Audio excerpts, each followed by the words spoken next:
Hello students, how are you? Very good students. अभी previous class में आपने ये देखा कि मैग्नेट क्या होता है, मैग्नेटिक फील्ड क्या होता है, मैग्नेटिक फील्ड लाइंस क्या होती हैं, उनकी प्रॉपर्टीज क्या होती है, टू मैग्नेटिक फील्ड लाइंस एक दूसरे को इंटरसेक्ट क्यों नहीं करती हैं, मैग्नेटिक फील्ड की डायरेक्शन कैसे फाइंड आउट करें, इसकी यूनिट क्या है, ये कैसी क्वांटिटी, स्केलर या वेक्टर। अब हम ये देखेंगे, एंड्री मैरी एम्पियर साइंटिस्ट थे। हमने आपको बताया था कि हैंस क्रिश्चियन ओस्टेड ने ये बताया था कि करंट कैरिंग वायर अपने चारों ओर मैग्नेटिक फील्ड प्रोड्यूस करता है।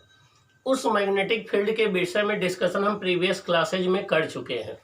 अब यहाँ एंड्री मैरी एम्पियर ने बताया कि अगर कोई करंट कैरिंग वायर है उसको हम एक लूप के फॉर्म में हम वाउंड कर दें या एक कॉइल के फॉर्म में वाउंड कर दें तो उसका भी अपना मैग्नेटिक फील्ड होता है।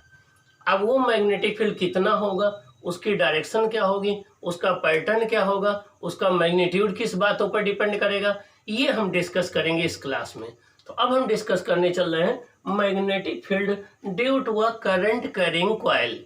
एक करंट कैरिंग कॉइल की वजह से मैग्नेटिक फील्ड जो प्रोड्यूस होगा उसका हम डिस्कशन करेंगे। आइए हम देखते हैं कि किसी करंट कैरिंग वायर का मैग्नेटिक फील्ड कितना होगा। Andre Marie Ampere found that the loop of a current carrying wire the loop of a current carrying wire also produces magnetic field। Andre Marie Ampere ने यह बताया कि अगर हम एक करंट कैरिंग लूप ले लें वायर का तब भी वो मैग्नेटिक फील्ड प्रोड्यूस करता है। आइए देखें, ये कोई करंट कैरिंग वायर का लूप हमने बना रखा है। ये सर्कुलर कॉइल है, ये वर्टिकल प्लेन में है, ये आपका बैटरी है, ये रिहोस्टेट है, ये की है और यहाँ से पॉजिटिव टर्मिनल से करंट ये जा रही, करंट इसमें फ्लो कर रही है। ये लूप अपना मैग्नेटिक फील्ड प्रोड्यूस कर रहा है। इसकी मैग्नेटिक फील्ड लाइंस हम लूप के यहाँ पर एंड पर देखें तो ये कॉन्सेंट्रिक सर्कल होंगी।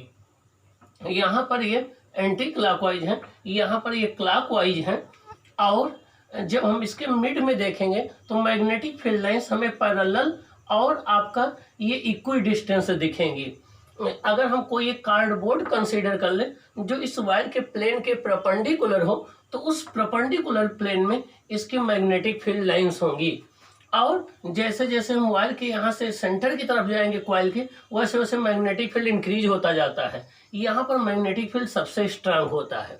तो आइए हम देखें कि इस मैग्नेटिक फील्ड के पैटर्न को ऑब्जर्व करके हम क्या कंक्लूजन निकाल सकते हैं। इस मैग्नेटिक फील्ड के पैटर्न को ऑब्जर्व करके क्या कंक्लूजन्स होंगे। By observing the pattern of magnetic field lines we have the following conclusions. एक करंट कैरिंग कॉइल के मैग्नेटिक फील्ड के पैटर्न को ऑब्जर्व करके हम कुछ कंक्लूजन्स ड्रा कर सकते हैं। आइए देखें कौन से कंक्लूजन है। The magnetic field lines near the coil are nearly circular and concentric. The magnetic field lines near the coil are nearly circular and concentric. देखिए इस कॉइल के पास में मैग्नेटिक फील्ड लाइन सर्कुलर और कंसेंट्रिक है, यहाँ पर भी कंसेंट्रिक और सर्कुलर है। तो अगर हम कॉइल के पास देखेंगे तो मैग्नेटिक फील्ड लाइंस सर्कुलर होंगी और कंसेंट्रिक होंगी। सेकंड कंक्लूजन क्या है, The field lines are in the same direction in the space included by the coil। Coil के अंदर अगर हम देखें तो यहाँ पर देखें मैग्नेटिक फील्ड सेम डायरेक्शन में है, ये सेम डायरेक्शन में है। तो कॉइल के अंदर के स्पेस में अगर हम देखें तो magnetic field lines same direction में होंगी। देखिए ये सेम डायरेक्शन में मैग्नेटिक फील्ड लाइंस है। कॉइल के अंदर आपको magnetic field lines same direction में दिखेंगी। Okay, near the centre of the coil the field lines are nearly straight and parallel. अगर हम कॉइल के अंदर सेंटर पर बात करें तो the magnetic field line nearly parallel और इक्वी डिस्टेंस है, तो यूनिफॉर्म मैग्नेटिक फील्ड बनाएंगी। So we can take magnetic field uniform at the centre. तो हम सेंटर पर मैग्नेटिक फील्ड को यूनिफॉर्म मान सकते हैं। The direction of magnetic field at the centre is perpendicular to the plane of the coil. ये coil vertical plane में है, तो इसके परपेंडिकुलर अगर कोई हॉरिजॉन्टल प्लेन हम ले लें जो कि सेंटर से पास हो रहा हो, तो मैग्नेटिक फील्ड लाइंस उस प्लेन में लाई करेंगी। तो इस कॉइल के प्लेन के परपेंडिकुलर जो प्लेन होगा उसमें मैग्नेटिक फील्ड लाइंस इसकी लाई करेंगी। अगर ये कॉइल एक्स वाई प्लेन में लाई करती है तो इसकी मैग्नेटिक फील्ड जेड एक्सिस के अलॉन्ग होगी। अगर ये वाई जेड प्लेन में है तो मैग्नेटिक फील्ड एक्स एक्सिस के अलॉन्ग होगी। अगर ये एक्स जेड प्लेन में है तो मैग्नेटिक फील्ड वाई एक्सिस के अलॉन्ग होगी। आइए नेक्स्ट पॉइंट देखें। As we move toward the centre of the coil, जब हम कॉइल के यहाँ से सेंटर की तरफ मूव करते हैं, the strength of magnetic field increases, तो मैग्नेटिक फील्ड की स्ट्रेंथ क्या होती है? इंक्रीज होती है। जब हम कॉइल के सेंटर की ओर मूव करते हैं तो मैग्नेटिक फील्ड की स्ट्रेंथ इंक्रीज होती है। Magnetic field is maximum at its centre, और सेंटर पर मैक्सिमम मैग्नेटिक फील्ड मैक्सिमम होती है। तो याद रखना है, सर्कुलर लूप के या सर्कुलर कॉइल के सेंटर पर मैग्नेटिक फील्ड मैक्सिमम होता है।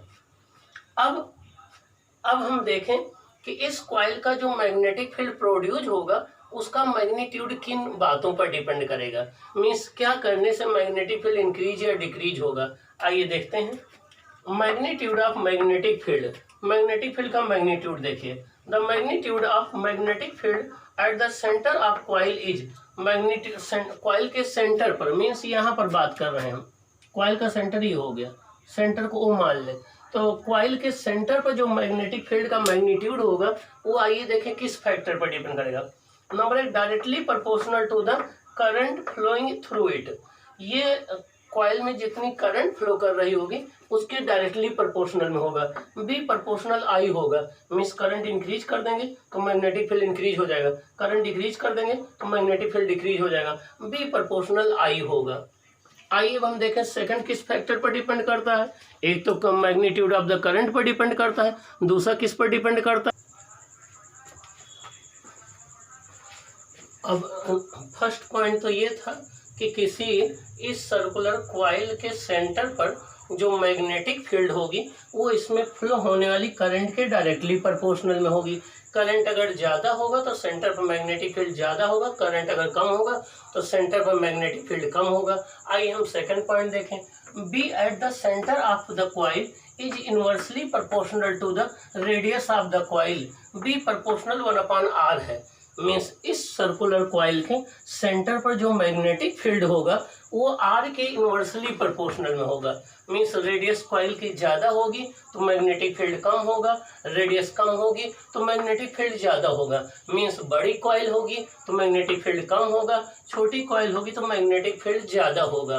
तो किसी करंट कैरिंग लूप या करंट कैरिंग कॉइल के सेंटर पर मैग्नेटिक फील्ड उसके लूप के रेडियस पर डिपेंड करता है। रेडियस जितनी कम होगी मैग्नेटिक फील्ड उतना ही ज़्यादा होगा। और किस पर डिपेंड करता है? B at the centre, B मतलब यहाँ मैग्नेटिक फील्ड, बी का मतलब मैग्नेटिक फील्ड।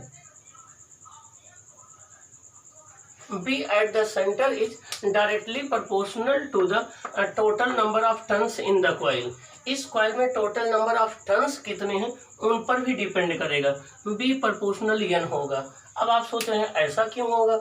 ऐसा इसलिए कि सभी जितने भी सर्कुलर टर्न होंगे सब में करंट सेम डायरेक्शन में होगी, और सेम डायरेक्शन में होने की वजह से जो टोटल मैग्नेटिक फील्ड होगा सभी टर्न्स का ऐड हो जाएगा, तो total magnetic field n times हो जाएगा।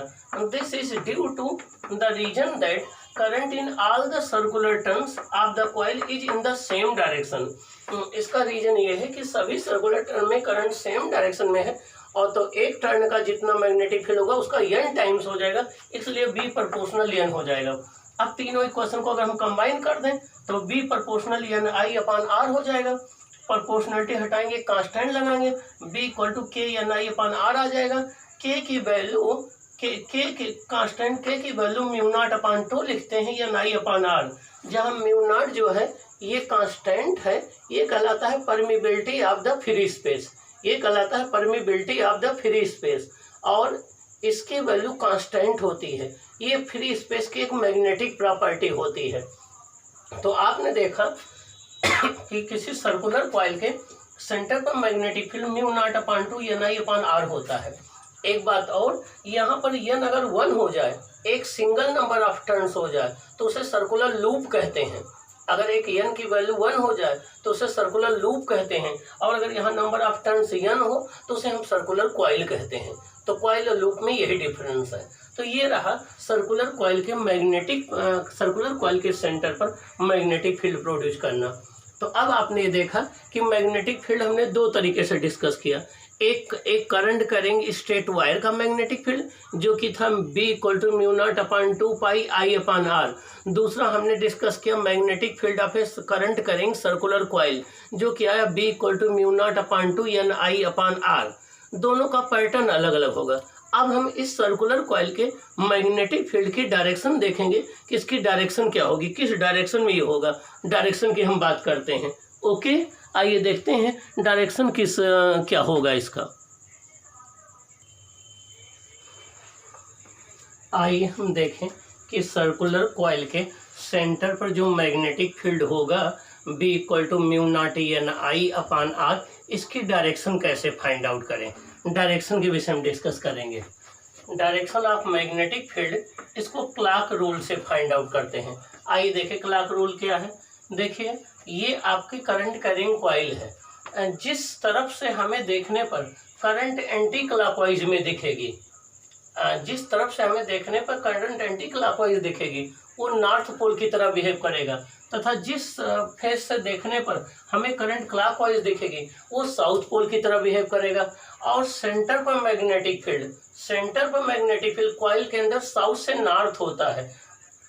तो देखिए, looking at the face of the coil की फेस को हमें देखना है। If current around that face is in the clockwise direction, हम अगर कॉइल के फेस को देखें और करंट हमें क्लॉकवाइज डायरेक्शन में दिख रहा है, the face is the south pole, वो फेस साउथ पोल होगा। While if the current around that face is anticlockwise, अगर उस फेस से हमें करंट एंटी क्लॉकवाइज दिख रही है, the face will be north pole, वो फेस आपका नॉर्थ पोल होगा। तो इस क्लॉक रूल से हम ये पता कर लेते हैं कि कॉइल का कौन सा फेस नॉर्थ पोल होगा, कौन सा फेस साउथ पोल होगा। और हमें पता है कि outside the magnetic field north से साउथ होता है, inside the magnetic field south से नॉर्थ होता है। वही बात कॉइल के लिए होगी। कॉइल के बाहर मैग्नेटिक फील्ड लाइंस नॉर्थ से साउथ होंगी, अंदर जो है साउथ से नॉर्थ होंगी। आइए देखिए, outside the coil magnetic field lines are north face to south face. Outside जो कॉइल के हैं मैग्नेटिक फील्ड नॉर्थ फेस से साउथ फेस होती हैं, while inside the coil from south face to north face. और कॉइल के अंदर जो मैग्नेटिक फील्ड लाइंस होती हैं वो साउथ फेस से नॉर्थ फेस होती हैं। ठीक है ना। यह हम एक दूसरा रूल है राइट हैंड थंब रूल, हम इसके लिए अप्लाई कर सकते हैं। राइट हैंड थंब रूल ये कहता है कि हम अपनी फिंगर्स को करंट की डायरेक्शन में कर्ल करें। जैसे ये करंट है तो करंट की डायरेक्शन में अपने फिंगर को कर्ल करें, तो जो स्ट्रेस थंब होगा वो सेंटर पर मैग्नेटिक फील्ड की डायरेक्शन को देगा। तो अगर हम ऐसे कर्ल करें तो यहाँ स्ट्रेस थंब देखिए out normal to the plane of coil है, आउटवर्ड है, तो मैग्नेटिक फील्ड की direction normal to the plane of paper होगी, आउटवर्ड होगी। लेकिन हम यहाँ पर अगर फिंगर्स को कर्ल करें करंट की डायरेक्शन में तो थंब इनटू द प्लेन होगा, तो मैग्नेटिक फील्ड सेंटर पर into the plane of paper होगा, इनवर्ड होगा। तो मीन्स कॉइल जिस प्लेन में रखी है उस प्लेन के परपेंडिकुलर मैग्नेटिक फील्ड होगा, वो या तो आउटवर्ड नॉर्मल होगा या तो इनवर्ड नॉर्मल होगा।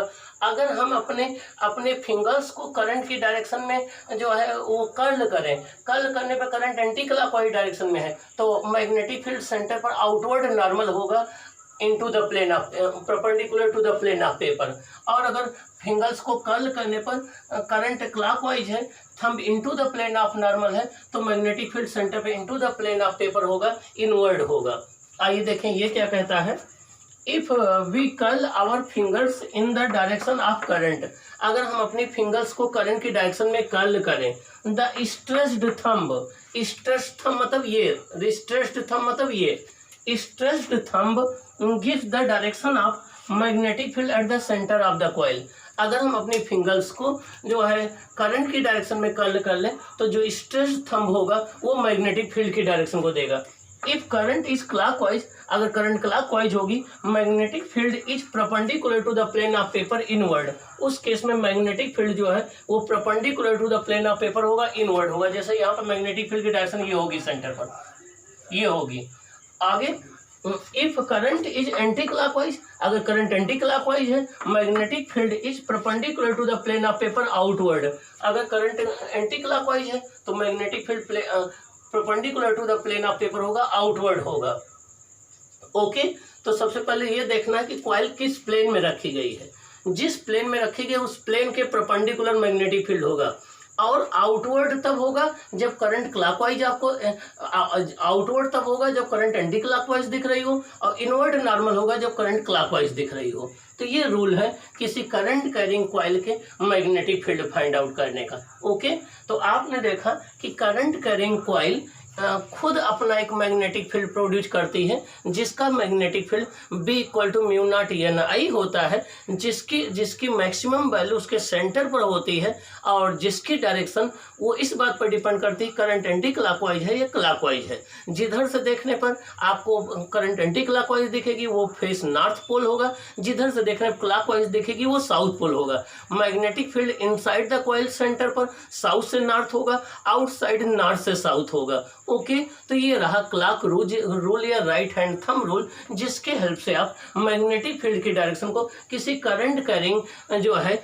कॉइल का फाइंड आउट कर सकते हैं। अब हम लोगों ने दो मैग्नेटिक एलिमेंट का मैग्नेटिक फील्ड देख लिया, एक करंट कैरिंग वायर का देख लिया, एक हमने जो है वो करंट कैरिंग कॉइल का देख लिया। अब हम देखेंगे कि magnetic field of a current carrying solenoid का क्या होता है। हम देखेंगे कि सोलेनॉइड क्या होता है, सोलेनॉइड का मैग्नेटिक फील्ड क्या होता है, सोलेनॉइड का यूजेस कहाँ है, सोलेनॉइड के मैग्नेटिक फील्ड की डायरेक्शन क्या होती है, वो किन फैक्टर्स पर डिपेंड करती है। तो अब हम डिस्कस करेंगे magnetic field of A solenoid, किसका, सोलेनॉइड का। ओके,